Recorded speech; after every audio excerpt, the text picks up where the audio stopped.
Okay.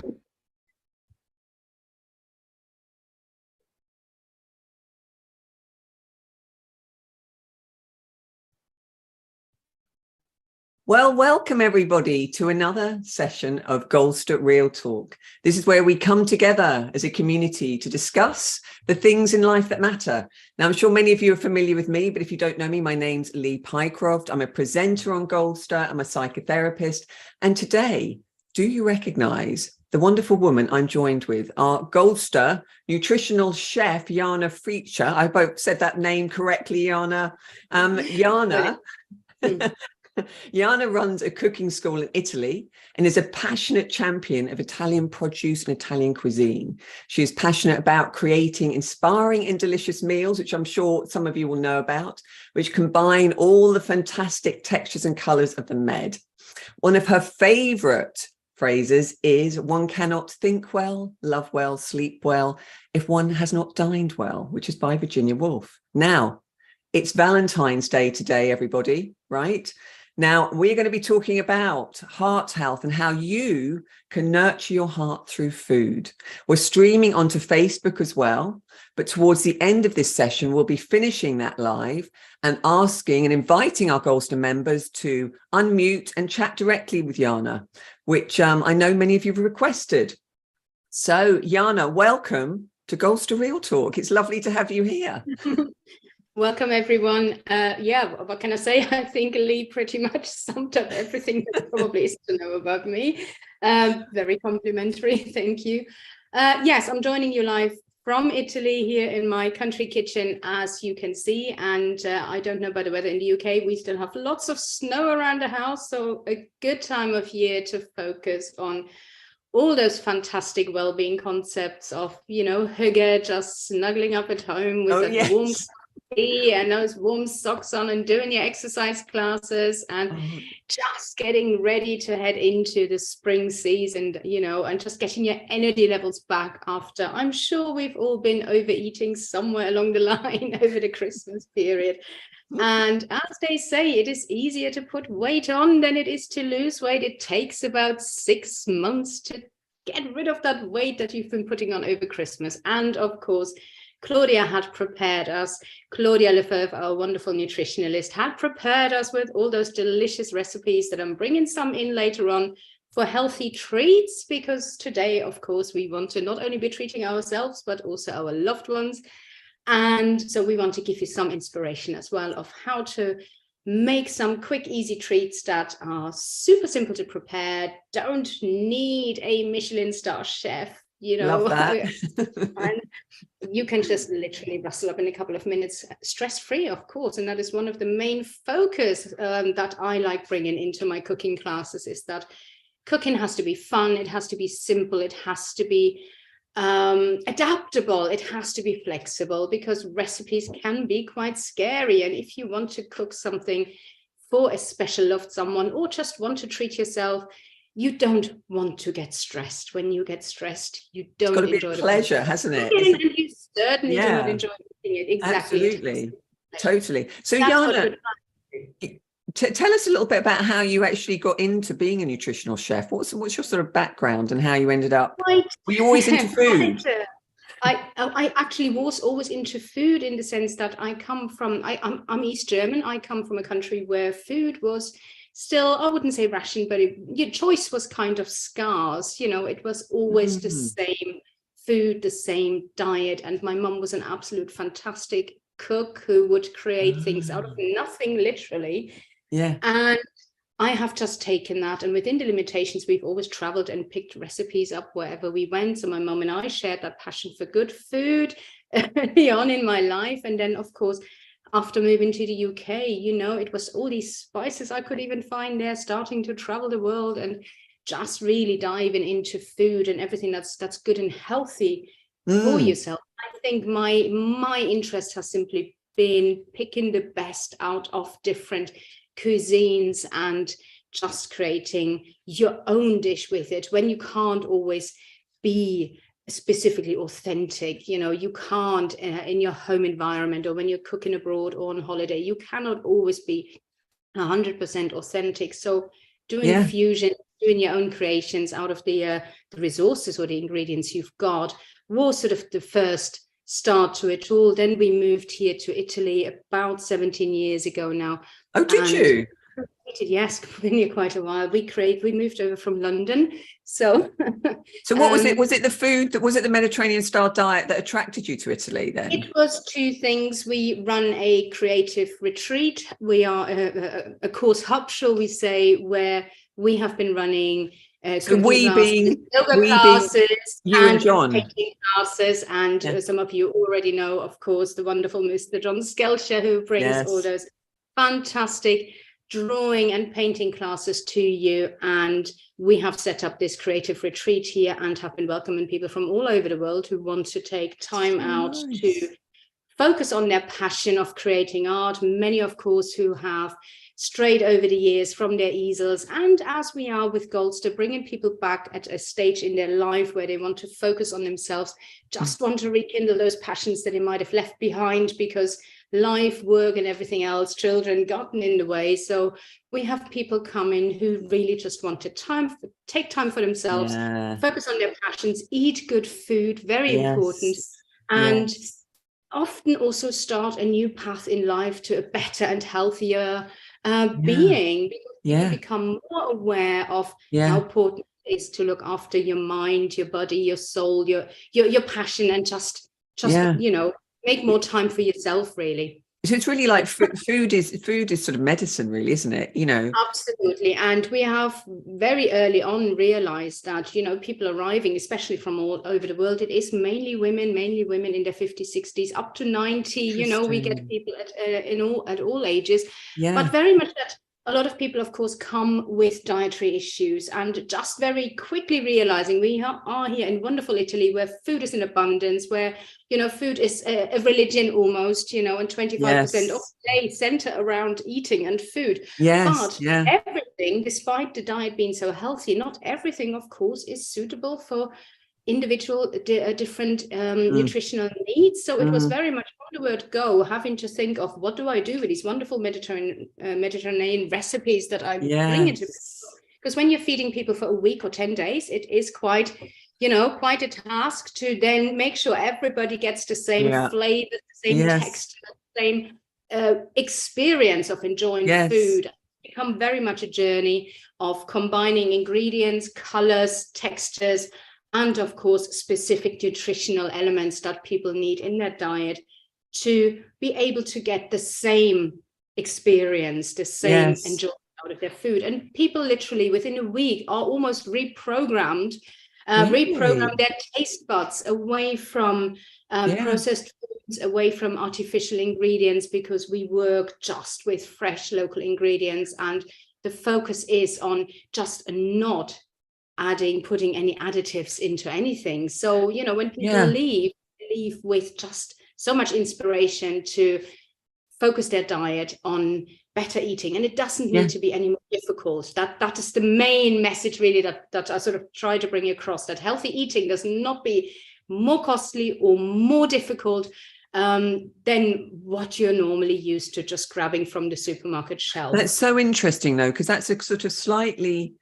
different way of viewing it than I think many people I've met do view it as. And even myself, I'll put myself into this category, that I think because I don't sometimes have the knowledge of how to put things together simply, that I end up going for something that is perhaps just easily available on the supermarket shelf. Do you know what I mean? It's actually so easy. And I will talk you through a couple of recipes later on, things that you can do in a couple of minutes. And most of all, that are also very economic, because I think there is a big misconception about nutritional food being more expensive, you may not get the flavors and the textures, and it can be very difficult to entice that loved one that you might want to have, that you might want to eat better and healthier, to sort of be willing to give nutritional food a go, because there is still, I think, that perception that it is just boring, and it isn't. And that's what we do in the lesson. We make it exciting, but we also make it easy. Can anyone relate to that? So sort of having to re-educate themselves around what the simple version of having healthy food. Let us know in the chat. I'd be really interested to know, because it's definitely, also since I've worked for Goldster, I've become so much more informed about food, about exercise. I mean, everything. I thought I was quite informed before, actually, but it's just the detail and that you can get into with the amount of knowledge from the experts like yourself. And I think it's really, what I love about what you're saying, Jana, is that you're simplifying it. I'm just hearing this can be simple, this can be economical for people. You know, I'm just interested, were you ever into processed food, or was it because your mum really loved it? No, I never really was. And I think maybe that's very much part of it, because I bring my children up here in Italy processed food free, and they will not, you know, I cannot get them into, not that I would want to, but you know, they don't ask for me to take them to a burger place, or you know, when we travel abroad, they will not head for the sugary you know, donut shops, etc. They do get treats. I do make burgers, I do make donuts, I do make, you know, delicious treats for children, as for my family, like any mum does, but I just don't use those artificial flavorings in their diet. And it makes a difference, because if your palate is not trained, then you don't go for it. But you can retrain your palate, and it takes about a week or two. That's to not just long. cut those additives out. It isn't long at all. And your body, your, you know, your digestive system will also say, hang on, I don't fancy that. Let's just not go for that. It's just so easy. Everything you buy coffee in your local coffee shop, and it is actually full of sugars, when it is so easy to make your own cappuccino or whatever, your own turmeric latte. All of these things are very, very easy to create with a little bit of insight, and it doesn't take very much. And nowadays we have all those wonderful ingredients available that you know, 15, 20 years ago we didn't have, from healthy breads to, you know, all the cooking spices and ingredients that we can find and that we can focus on. Sea moss, for instance, one of those. What's sea moss? Sea moss is actually what's also known as Irish moss. It is an algae, basically, that is incredibly healthy, and you can simply soak it and put it in a food processor, turn it into a gel. You add it to smoothies or to your breakfast cereal. It is incredibly mineral rich, so a wonderful brain food, really, really healthy ingredient that, you know, maybe 15 years ago, nobody would have even thought of. Because, just the word sea moss is making me think, I'm not sure about that. We work with nori sheets, we work with, you know, we're all used to sushi these days. Fantastic ingredients we can get from fermented foods that are very popular in the Southeast Asian diet that we simply do not have in the northern, sort of northern hemisphere. We just tend to eat very, very little, very few fermented foods. And sauerkraut, as Germans, of course, we like our fermented cabbage, but it is one of those few foods that we have. Do you make all that yourself, like all the sauerkraut? And I have taught on the Goldster classes how to make fermented foods from, as said, fermented cabbage. It's not pickled, so we don't use vinegar. We let it ferment naturally. It takes 7 to 10 days, absolutely no effort. It takes a jar, a little bit of salt and some water, and you can make your own brain healthy fermented foods. You can do this with carrots. You can do this with, you know, broccoli or whatever you wanted to use, cauliflower. So bring those elements that we are lacking in our diet into your regular repertoire for improving your, not only your brain power, but also your heart health and everything else, because our body is, at the end of the day, it's our engine. It's like a car engine. We need to put the right fuel into it in order to performing at its best. Totally. And on the subject of heart health now today, which we're talking about heart health, can you talk about the different types of food for heart health, the benefits, things we should avoid? Just give us absolutely. I mean, an overview. You know, it is actually very, very simple what you can do to integrate into your diet. If you don't want to change things altogether, you don't have to, but you can start gradually, of course, by bringing different elements, different foods in more and more frequently, and just making better choices when buying. So fish, for instance, is one of the best heart healthy foods we can have. You should aim to eat about 2 portions a week. So that can be anything, of course, from buying fresh fish if you're lucky enough to have a fishmonger near you, but you don't have to. And fish is one of those wonderful examples that is so varied in options that we have. If you can't buy fresh fish, of course, you can use frozen fish, no problem at all. So it doesn't make a difference if it's frozen or tinned, or... To be honest, with a lot of foods, buying frozen foods doesn't really make much of a difference. Really? Taking vegetables, for instance, vegetables, if you cannot get them fresh, a good alternative is buying them frozen. Of course, you have to bear textures in mind. Certain vegetables frozen can be quite sloshy and cooked and not mushy. But frozen vegetables, let's take broccoli or spinach for example. There's wonderful dark leafy greens, kale, that are also good for us. They lose very little in terms of their vitamins and their minerals when they're being processed, because they're being picked, cleaned and frozen in one day. So that makes them super valuable as vitamin rich foods. Whilst if you're buying your kale or your broccoli in the supermarket and it's been sitting there for 10 days a week or so already, it has lost the majority of its vitamins. Vegetables, for instance, lose about 40% of their vitamins in a day. So every day that it's used by 40%, and you're losing virtually all the benefits the longer it's stored.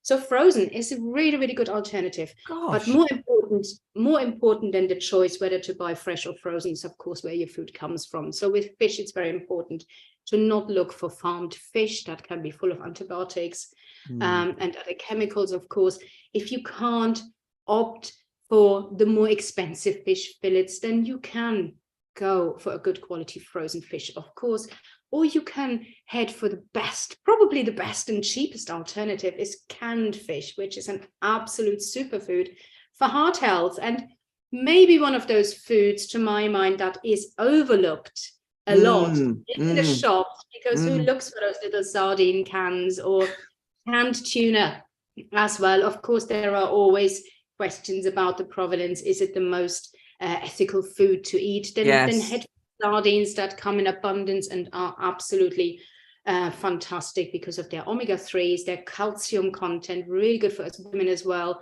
And they cost virtually nothing. They're as cheap as chips, and you can make so many different foods with that. Claudia's always talking about sardines, isn't she? Yes, exactly. I mean she's always talking about. I remember she did a she did a little rhyme actually about foods for brain health. Really lovely. The broccoli and the avocado and the necklace of sardines, isn't it? Yeah, and it always makes me think of that, because I can't. It's the little bones in sardines, which I know she says you're supposed absolutely. to eat. Let me just show you a fantastic recipe for heart health, just using a can of sardines. I don't know whether you can see that coming. Yes, can everyone see that? You literally need a bowl, you need a can of sardines, the oil included, and if you wanted to use yogurt, you can use yogurt. If you wanted to use an avocado, use avocado and mash that up. Add a little bit of apple cider vinegar if you wanted, some salt and pepper. Ideally, you don't even need to put salt in it because they are already slightly salty. We want to keep sodium down in a heart healthy diet, of course. But you can add, if you wanted, sunflower seeds or pine seeds. You could add cranberries or raisins if you wanted, or leave it out. Literally, you just used a can of sardines, combine that with either some mayonnaise, which we have also made homemade. It takes a minute to make mayonnaise, so you don't have to buy products that are full of stabilizers and additives. Or as I said, use an avocado, mash that up, use that instead. Yes, avocado. Love avocado. Tomato puree, another absolute superfood that costs pennies and is just so healthy for the heart. So is it Jana, is it different if it's sun-dried tomato puree or just tomato tomato puree? All. Doesn't matter. Sun-dried tomato by any means. You can chop up sun-dried tomatoes, use that oil. It is so flavoursome. You've got your seasoning in. But tomato puree is literally boiled down tomatoes into a thick puree. And tomatoes are another absolute heart health superfood, not only for heart health, also, associated with cancer prevention, really good for men's health, for prostate cancer prevention. Wow. And again, these are two products that cost so little, and you can make bread spreads, you can, add them to crackers, you can use them as dips, and just combine those ingredients and looks delicious. And it is so easy. It takes minutes to do. I said 10 minutes, a can of sardines, and it couldn't be any cheaper. And these are also foods that literally, you almost have in your store cupboard. So when you feel want to do something for your health, or you're coming back from a trip, you don't have much time, can of sardines, some mayonnaise if you have, or tomato puree, I said, and you can make a fantastic bread spread or dip that, takes That looks so good. no effort whatsoever. And literally it just takes minutes to put together in a bowl, and that is all it is. So then there are, of course, other fish you can use instead. If not sardines, use tuna, use salmon. You can really go for any kind of canned fish that you want to go, but the idea is that the smaller the type of fish, the better, because it is less. It has had less chance to accumulate toxins from the sea. So all the mercury and things, all the toxins that unfortunately we have in the seas nowadays. So the smaller your fish, the better for you. Oh, I see. So someone's just asking here, Jana. Do you debone the sardines? You don't, do you? Mash them? You don't. Now, sardines are one of those things, and I know people hate the bones or they love the bones. And I personally hate fish bones in my meal. I really do. And it is one of those things that took me a long time to, make me want to eat more food. The first thought, fish is always the thought of bones. Now, especially with this recipe here, it's fantastic. You won't notice the bones at all. We have made, just in last week's nutritional chef class, we made some sardine fritters, that are again a can of sardines. Just drain the oil off, can of sardines, pop the sardines in a bowl, add a can of white beans with it, obviously rinsed and drained. Like cannellini or something. That all up together, cannellini, or they're also called haricot beans. Some call them navy beans, just white beans. You could use kidney beans, any beans that you wanted, but the softer the better. Just mash that all up in a bowl, add a little bit of breadcrumbs or polenta if you wanted, season it again, and then just press them into little fritters and pop them in the oven or fry them in a frying pan if you want, and you won't even notice the bones because you just literally cook it all. And bones are good because they're calcium. They're a pure source of calcium for us. So if you fried those fritters, say, what would you fry them in? You obviously wanted to use a healthy oil, and whilst olive oil is generally not used for frying, especially Claudia often points this out as well, if you are frying in olive oil, then try to use non-extra virgin because it hasn't got as many polysaturated fats. Olive oil is not good for frying because it doesn't take the heat. It gets smoky from a cooking point of view, and it can burn. So therefore the flavors will change. But also from a nutritional point of view, you want to use non-extra virgin olive oil, which is virtually impossible to get in Italy because all olive oil is extra virgin. It's as I said, it's a religion. It is something you do not, it's holy. You tend not to fry in olive oil, but you can fry small amounts in a frying pan because you need some oil. You can use avocado oil. You could use coconut oil. Okay, interesting. Oil, also very good. Of course, and if you wanted to be more price considerate, which it is all a question, I always recommend having two types of olive oil, one for cooking, that could be a non-extra virgin, and have a good quality olive oil for salads or for topping any dishes with, because olive oil is actually one of the brain healthiest foods there is because of its polyphenols.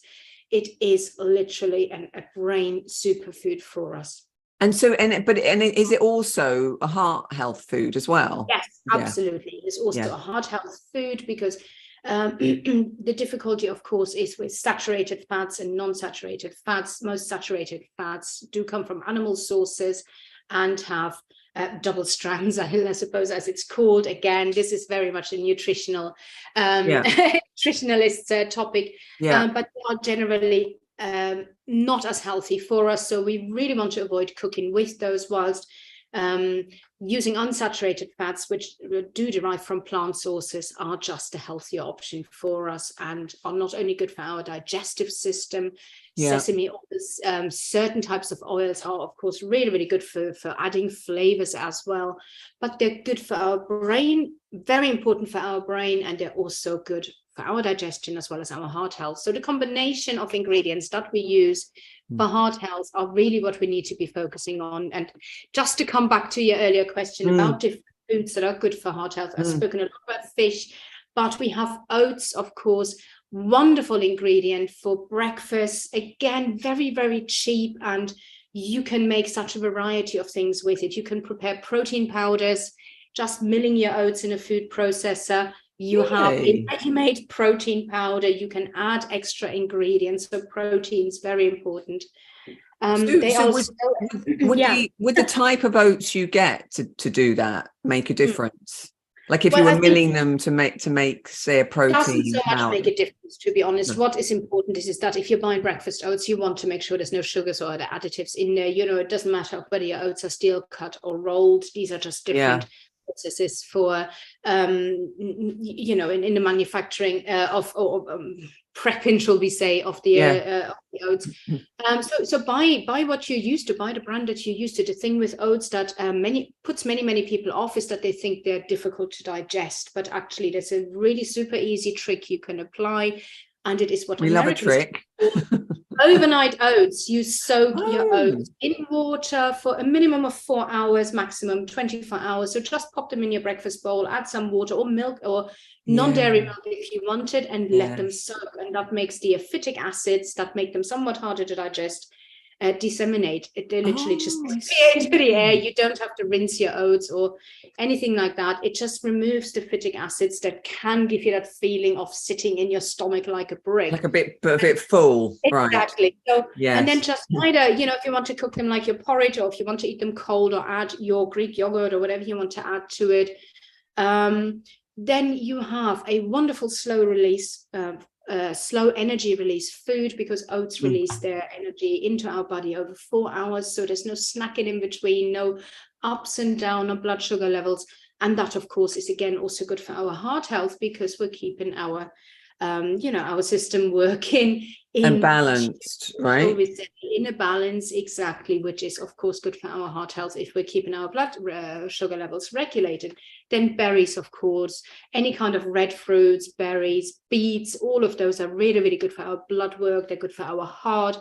And legumes, Claudia, but always talk about legumes, of course. So whether you're preparing a simple chili soup, or whether you're just taking, we mentioned those cannellini beans earlier, just white beans, again, rinse them, drain them, and just mash them up in a bowl and use them instead of butter, you know, season them with a little bit of rosemary, and you have a super delicious spread. You can make so many alternatives for butter, or for creamy products, from using beans and just mashing them, to avocado instead of butter on your toast. Yes. I love the idea of the white beans. What would you mix the white beans with? Rosemary, tiny pinch of salt, and some olive oil, and just mix that, and it's just delicious. Absolutely delicious. It really is, and it makes the best sandwich filler or spread. You know, and you have a protein-rich, heart-healthy food. Tomatoes are already mentioned. Nuts, of course, rich in minerals. Omega-3s, again, omega-3 fatty acids. So walnuts, if you can't use nuts because you're allergic to nuts, just opt for seeds, sunflower seeds, pumpkin seeds, fantastic also for regulating blood pressure. Cinnamon, really good for regulating blood pressure. So all of these foods are good for our heart health. Chia seeds as well, because they control our magnesium levels, so very important for us women often, and that again helps regulate our blood pressure as well. So when you talk about things like walnuts or chia seeds, whatever, what quantity would you be looking at having each day? I think very much, again, it sort of very much depends, and again, you have a question really to direct at a nutritionalist there, but you should integrate them into your diet, you know, a teaspoonful a day or two, if you can. So add it to your cereal if you're eating in the morning. Of course, no sugar cereals. We have made our own cereals. We make our own cereals on Goldster. So totally additive free, sugar free, and incredibly healthy. So you should always aim for adding, you know, a couple of teaspoons to your diet a day. And as I said, if you can't use nuts, then opt for seeds. There are so many about now, and they don't need to be the priciest. Important is that they, of course, that they come from a good quality source. And to improve the benefits of nuts in particular as well, you might also always want to toast them in the oven for a couple of minutes, or in a frying pan without oil, because that releases the oils that makes them even better for our heart health. And actually, Jana, we've got some questions off Facebook here. Thank you for your question, Sandy. She was just saying, I still revert to comfort food regularly. I'm learning that healthy is easy though, which is wonderful, right? And another question from Sandy: What is a heart-healthy breakfast? I'm Scottish, so porridge is a staple, but what else would be good? Okay, so now there's various things you can do. You can sort of, shall we say, you can pimp your porridge if you wanted, sticking to the porridge. There's so many things you can add to make them. We did a class on that as well. Did you? So many things you can do. You can add maple syrup, of course. You could add, again, a variety of seeds from the pumpkin seeds I mentioned. You can add turmeric.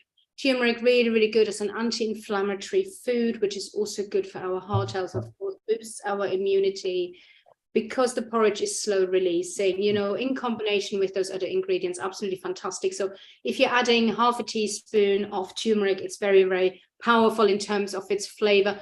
Grind some fresh pepper into it to activate the turmeric, which makes it an absolute superfood. It is anti-inflammatory.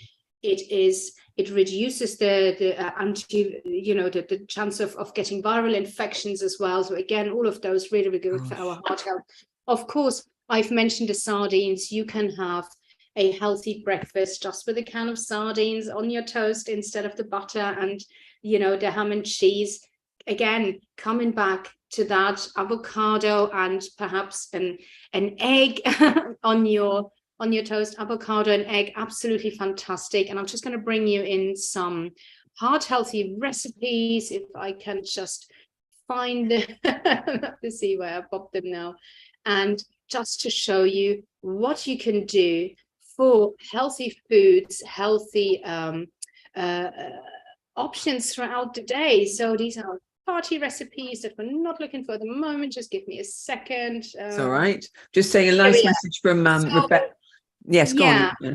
Just going to see if I can get them up for everybody. And then you can see how easy it is. Char pudding, for instance, absolutely fantastic for another breakfast option that you really might want to consider. I'll bring that recipe up for you now so you can actually see how easy it is to make a healthy breakfast or dessert option using char seeds, which are, again, one of those superfoods I mentioned earlier, good for magnesium levels.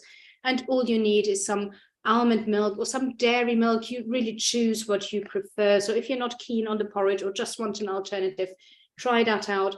Maple syrup, as I mentioned before, add some berries that I have already mentioned. You can add blueberries, blackberries, a combination of berries. And again, you can go for frozen because it makes virtually no difference. Raspberries, really good source of fibers as well.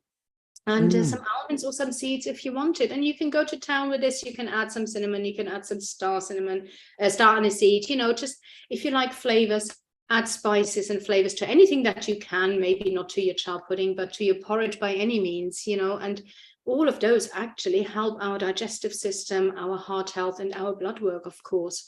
So another really, really super simple option. And here again, we have mackerels in one of the recipe suggestions for a super easy lunch. Orzo salad with mackerel. Orzo is an Italian pasta that is also known as rice pasta. Yeah, it's tiny, isn't it? Exactly. Yes. The Greek call it rice pasta, and you might expect rice to actually appear on your plate, but orzo or rice pasta is very, very small pasta that actually Italians use, especially when they're cooking a nutritional diet where they need to improve digestion. Also used in hospital diets, shall we say, not always the tastiest, but the purpose is very much that it really travels through our digestive system easily. Of course, not everybody wants to eat glutinous products, so there are alternatives that you can use. You can use for couscous. You can use couscous, or any other grain that you wanted to use instead, or gluten-free alternatives if you want. Again, just a tin of mackerels, absolutely fantastic. Add some mustard, some olives if you like, or some if you don't like olives, think of what else you like. That could be sun-dried tomatoes. That could just be some cilantro or coriander, as we also call it, or some capers, anything that you like. You can really get very creative there. Important. I'm feeling so inspired, I have to say. A balanced diet. And again, it takes minutes to prepare. And all these foods are really, really good to prepare in advance and have ready. You can eat them tomorrow, you can eat them in a couple of days' time. So you're making one effort, that takes you minutes to do, and you can have several portions ready for the week. And here we have a Mediterranean Buddha bowl as well, really, really super good for heart health. And it is just a matter of combining ingredients. Again, very little cooking skills required, but you can take this as far as you want by adding Greek yogurt if you want it, or making yourself a tzatziki, or just anything you like, just getting a little bit creative, adding flavors. And here we're using quinoa, for instance, which you can also use as an alternative to porridge for your breakfast pudding if you wanted. Slightly different in texture, but yes, you can use quinoa instead. Some lettuce leaves, chickpeas if you like. If you don't like chickpeas, think of a type of beans you like, or add some lentils as well. Chopped up vegetables, red peppers, onion, some hummus, super easy to make. Again, you don't have to buy, you just pop the chickpeas in your food processor, some olive oil, garlic, some tahini, and some, spices of your choice if you wanted to make it more flavorsome. You make your own hummus. So again, a can of chickpeas costs you a fraction then of the cost. Yes. Yeah. So all these things can be so much easier. Add apple cider vinegar to anything you can. Good for our digestion, good for our heart health. And it is really that easy. Here we just have some lemon kale salad with chickpeas and avocado. Again, it's a matter of chopping up some kale leaves, adding some extra virgin olive oil, lemon juice, some chickpeas. Again, if you don't like chickpeas, think of something different. You can use different legumes by any means, and again, avocado if you can, or replace it for something else. You could add an apple. It tastes absolutely delicious roasted. You could add some orange slices instead if avocado is not your thing. Just get creative. And the good thing is about nutritional recipes is if you're replacing one ingredient for another, it doesn't make it any less healthy, as long as you're not adding processed foods, of course. They looked totally delicious, didn't they, everybody? I absolutely love them. There's a few questions coming in here. Linda's asking, do olives contain too much salt, though? That depends on the types of olives you're buying. Now, olives have to be treated with salt in order to get those bitter substances out. You can't pick an olive from the tree and eat it. Whilst olives that are crushed, they are here in Italy, they're harvested around the end of October, November, when they're changing color from green to black, and they're being crushed. And there you will enjoy the olive oil, but eating an olive is a different story. You literally couldn't keep it in your mouth because it has so many, it has these bitter substances in them, and soaking them in salt removes that. And there's different processes. Some take about a week, some take about a month, and the salt water gets changed every day, and then they get rinsed. So once the olives are rinsed, they're not full of salt. Now the question is, how do you buy your olives? Are they covered in salt, like often capers are? So you need to rinse those to get the salt out, of course. And the same if you have olives, when you open the jar and they taste very salty, then rinse them. But if you're buying them in olive oil, then they won't be too salty at all. Okay, so I hope that answers your question, Linda. Yeah, I hope that's... And Amanda was just asking, doesn't turmeric stain the teeth? I stupidly bought a spray of it, 1350 milligrams. So if you're buying a spray of it, then of course it would stain your teeth. If you're adding it to your food absorbs that stain now. And I often mention that when we're working with turmeric, there's really, really easy tricks to actually remove turmeric stains from your teeth. Your toothpaste will do that. But if you get turmeric stains on your worktop, you can see the travertine is not very forgiving in that respect. Same with red wine or other food stains. Just have some bicarbonate soda in the house. Comes as a powder, obviously, and or baking powder if you have nothing else, and just scrub that off with a kitchen sponge. It takes the stains off your clothing, takes it off your hands as well.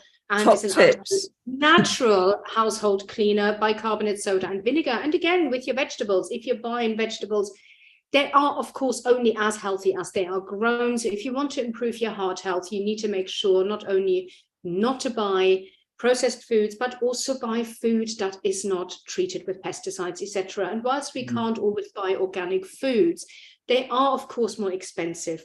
And it is not always an option. A wonderful trick, again, that Italians, and I'm sure the Spanish and the French ladies will use it as well, and the old nonnas, as they call them here, swear by it.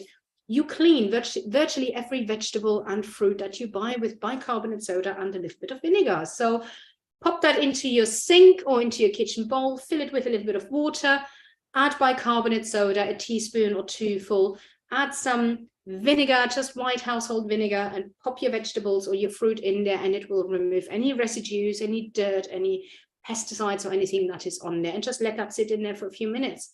That's fascinating.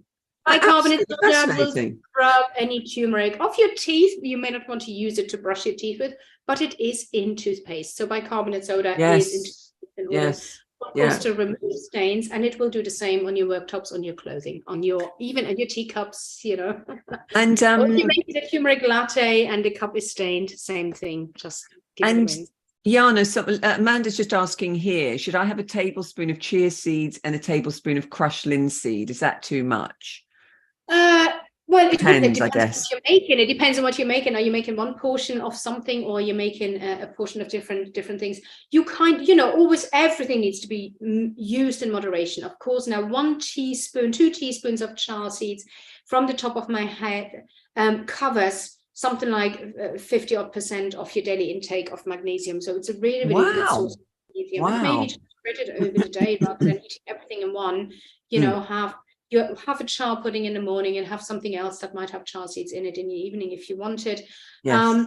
Certain foods, yes, of course, you can have too much of, such as cinnamon. You shouldn't have more than 9 grams of cinnamon a day, because otherwise it affects your liver. So as with every food, it is to be used in moderation. And of course, with linseeds, of course, if you're using them in cereals, if you're using them in breads, if you're having different foods during the day that contain them, you're not consuming 2 teaspoons in one day, but you're spreading it out over your 24 period that you obviously digest as well.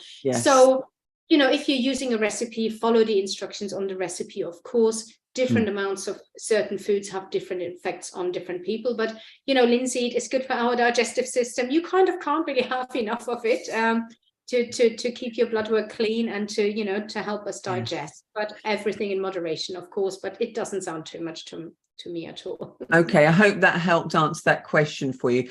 And just as it's Valentine's, treats, Valentine, things that we might have. I noticed something earlier that you flashed up on the screen. I thought that would I was thinking, now resonate. I need to go back over that, because that looks just mouth-wateringly delicious. Now, if you wanted to treat yourself by any means, or your loved one this evening, and you are pushed for time, pushed for budget, there couldn't be anything easier other than just enjoying some chocolate for Valentine's. And what could be better? However, you can, of course, make a fantastic and super easy treat that literally costs pennies, or a bar of dark chocolate. It needs to be dark. The recipe says 70%, but dare to go higher if you can. Important is that it is dark chocolate, has no sugar in it at all. 1 bar of chocolate is around 100 grams. That is enough. You can pop that, break it up, put it in a bowl in the microwave, melt the chocolate, stir it through a couple of times. If you're doing it in the microwave, be careful, it can burn easily. So do it in bursts of around 30 seconds, stir it through with a spoon. And then I would take, if you have a small baking tray that fits in your freezer, that'd be perfect, or into your fridge, get a small baking tray or flat plate, put some baking paper on that, spread out that melted chocolate and sprinkle on top whatever you like. And here in the recipe, we have pomegranate seeds, which I have a pomegranate tree. I'm very lucky in it. Wow. I freeze my arrows, so there's always some at hand. But if you are going to the expense of buying 1 pomegranate, which can be pricey, break all those arrows out. Again, flash freeze them, just spread out on a plate or on a sheet in your freezer, half an hour, pop them in a bag. You've got pomegranate arrows available all year round. Alternatively, use, if you want, some dried cranberry, use some dried strawberry flakes if you have. Pistachio here. Pistachio really, really good to help us sleep because it releases melatonin. So you can have dark chocolate with pistachios in the evening. It's good for your heart. It's good for you, improving your sleep. And what could be better to treat your loved one with in the evening? And just let that sit in the fridge or the freezer for half an hour. It will just go solid, and then just chop it. I love it. It looks gorgeous. Pomegranate bark in this case, or just sprinkle it with any nuts or seeds that you like, and it makes a fantastic treat that literally takes minutes and pennies to do. Here we have some figs as well. Dip some fruit into dark chocolate and sprinkle a small amount of sea salt onto it if you want.